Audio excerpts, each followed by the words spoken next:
Сәлеметсіңдер ме, балалар? Бүгін біз сіздермен әліпбиді оқуды бастаймыз. Бұл кітап әріптер мен сөздердің сиқырлы әлемі деп аталады.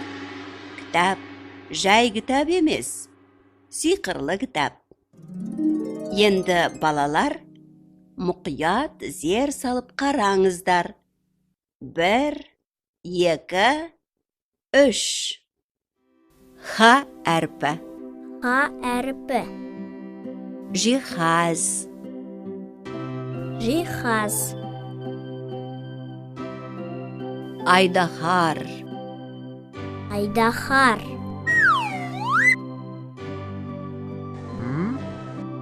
Гауһар тас. Гауһар тас.